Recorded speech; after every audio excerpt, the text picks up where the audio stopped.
আসসালামু আলাইকুম। সন্ধে ৭টা, বাংলাদেশ বেতার, রাজশাহী। স্থানীয় সংবাদ পড়ছি মাসুম আখতারুজ্জামান অনিক। শিল্প মন্ত্রণালয়ের উপদেষ্টা আদিলুর রহমান খান বলেছেন, দেশের বন্ধ চিনি কলগুলো পুনরায় চালু করা হবে। এ লক্ষ্যে উদ্যোগ গ্রহণ করা হয়েছে। শিল্প উপদেষ্টা আজ বিকেলে নাটোরের নর্থ বেঙ্গল চিনিকলে চলতি মৌসুমের আখ মাড়াই কার্যক্রমের উদ্বোধনকালে একথা বলেন। শিল্প উপদেষ্টা বলেন, বন্ধ চিনি কলগুলো কিভাবে পুনরায় চালু করা যায় সে ব্যাপারে উদ্যোগ গ্রহণ করা হয়েছে। গঠন করা হয়েছে একটি টাস্কফোর্স কমিটি।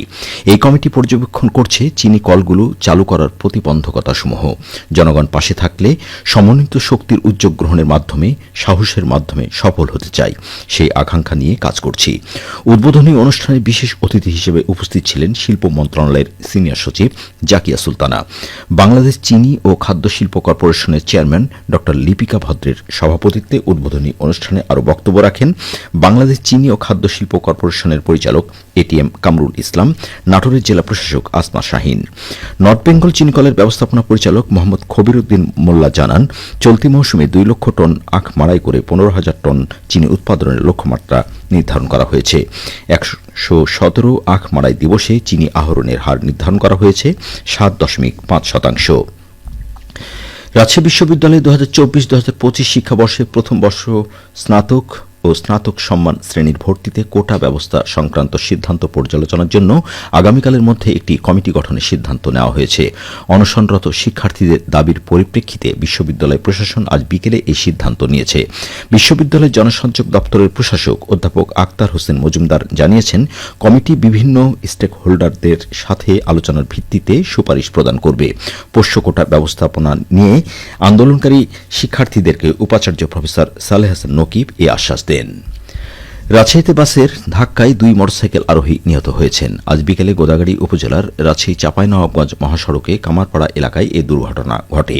নিহতরা হলেন চাঁপাইনবাবগঞ্জের শিবগঞ্জ উপজেলার কমলাকান্তপুর কাজীপাড়া গ্রামের হুমায়ুন কবিরের ছেলে আশরাফুল ইসলাম ও একই গ্রামের মোহাম্মদ কালুর ছেলে নাজমুল হক।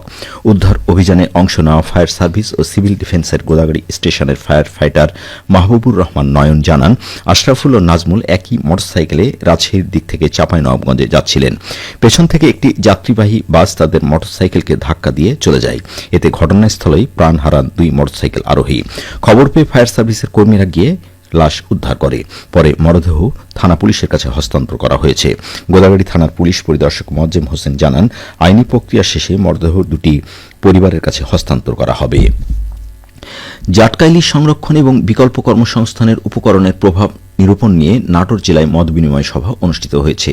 আজ জেলা মৎস্য ভবনে অনুষ্ঠিত সভায় প্রধান অতিথি হিসেবে উপস্থিত ছিলেন মৎস্য প্রাণী সম্পদ মন্ত্রণালয়ের মৎস্য পরিকল্পনা শাখার উপসচিব মোহাম্মদ মোজাম্মেল হক। মৎস্য অধিদপ্তরের উপপরিচালক প্রশাসন ড এস.এম. রেজাউল করিমের সভাপতিত্বে সভায় মূল প্রবন্ধ উপস্থাপন করেন জেলা মৎস্য কর্মকর্তা ড আবুল কালাম আজাদ।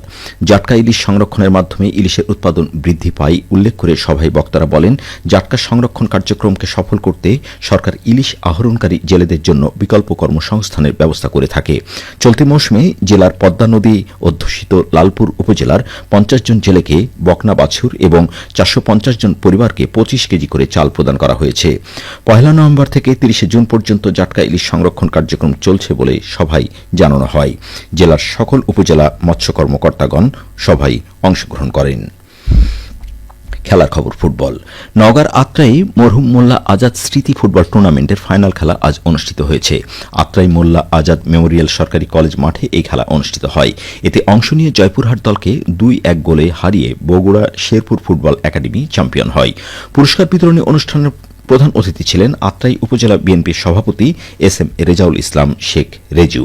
এছাড়া আত্রাই উপজেলার নির্বাহী অফিসার মোহাম্মদ কামাল হোসেন, মোল্লা আজাদ মেমোরিয়াল সরকারি কলেজের অধ্যক্ষ মাহবুবুল আলম উপস্থিত ছিলেন। খেলায় মোট 14টি দল অংশ নেয়। সবশেষে আবহাওয়া। আজ রাজশাহীতে সর্বোচ্চ তাপমাত্রা ছিল 30.2 ডিগ্রি এবং সর্বনিম্ন 18.5 ডিগ্রি সেলসিয়াস। সন্ধ্যে 6টায় বাতাসে আপেক্ষিক আর্দ্রতার পরিমাণ ছিল 75%। রাজশাহী পার্শ্ববর্তী এলাকায় আগামীকাল সূর্যোদয় ভোর 6টা 21 মিনিটে। সংবাদ শেষ হল। আমাদের পরবর্তী স্থানীয় সংবাদ প্রচারিত হবে আগামীকাল সকাল 8টা 10 মিনিটে।